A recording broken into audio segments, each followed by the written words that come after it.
continuing on with our pulse research trials. And what you see in the background is dry beans. You know, we talked about peas so far, and we've also got lentils on the station. We've also got faba beans on the station. But when it comes to irrigation country, dry beans has typically been our pulse of choice for producers. Dry beans, as everyone's aware, is a legume, so it's capable of forming a relationship between bacteria and the plant such that nitrogen fixation can occur with dry beans. And portions of its nitrogen requirement can be met through nitrogen fixation. Unfortunately, dry beans is considered the lowest pulse on the totem pole, so to speak, in terms of nitrogen fixation capacity. And generally, we consider about half of its nitrogen requirement can be met by fixation. The other half is going to have to be met through soil nitrogen. Either soil nitrogen reservoirs that have been left over or reserves that have been left over, but usually with the addition to those soil nitrogen levels with fertilizer nitrogen inputs. General rule of thumb in irrigation country for years and years and years has been soil test nitrogen plus fertilizer to equal 80 pounds. Now, I'm at the tail end of my career, and I recall at the beginning of my career those type of recommendations. It's become more important lately for us to look at how dry beans respond to nitrogen fertilizer for a couple of reasons. Up until 2018, inoculants were generally available for dry beans in Western Canada. So you could go into your retail outlet and buy a dry bean inoculant. And it would have to be a dry bean inoculant because the inoculant, the bacteria that we apply to to peas, lentils, faba beans, chickpeas, or soybeans differs than the bacteria that we need to apply to dry beans to get nitrogen fixation to occur.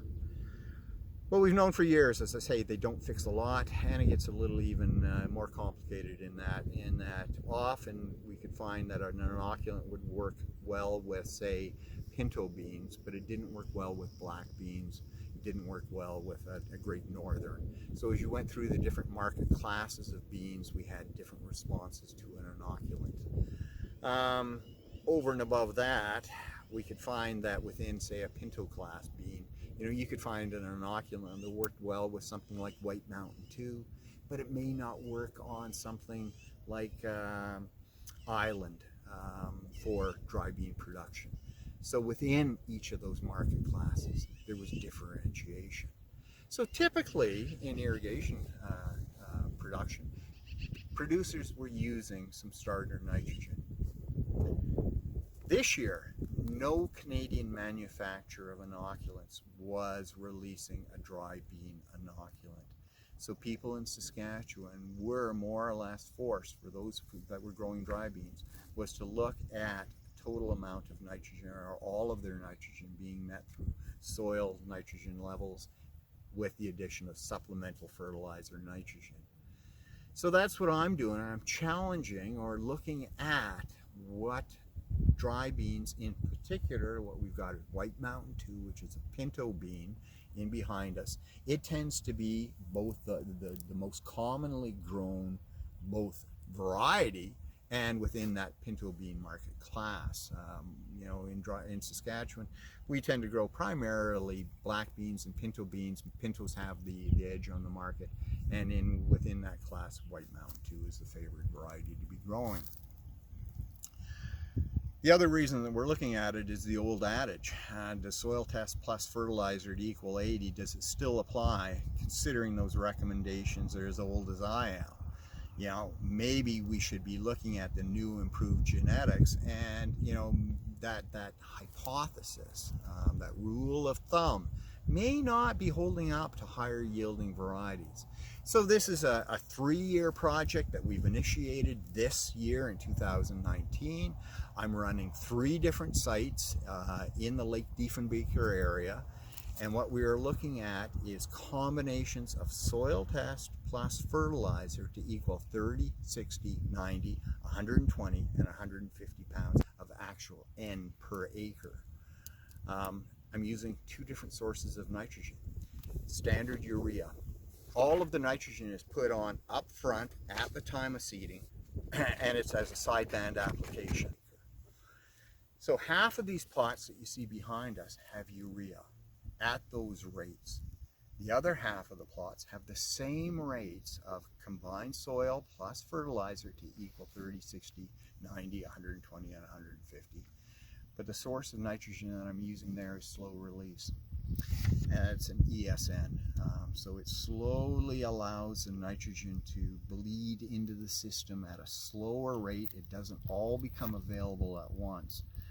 And the reason I'm thinking that maybe there's some potential for ESN or a controlled release type of nitrogen fertilizer is the concern I've got, with beans in general is they are susceptible to white mold or sclerotinia. If we apply a lot of nitrogen up front and it's fully available, such as it would be with urea, we can encourage a lot of vegetative growth. And you can see in the background, this is at a stage right now where the canopy is starting to fill in. We're not seeing as much ground cover. And within a week or two, most of that ground cover, within a week, that ground cover will be covered. In fact, you can look into the background and see differences between plots where we've still got a fair amount of ground cover between rows versus plots where we don't see any ground cover. That is a nitrogen response, where we've got that filled in area. Those are where we've moved to those higher levels of nitrogen. We've encouraged plant, vegetative growth, so the canopy has filled in. Obviously, if the canopy is filled in, we get moisture and or irrigation, the conditions are right, we can see higher humidity within that canopy. The wind doesn't blow through it and clear it out as often. And those are the times that we are prone to the development of sclerotinia or white mold in dry beans, which can be devastating. So my concern is, we want to be able to control how much vegetative growth, and maybe ESN will allow us to. So again, the project's objectives are twofold.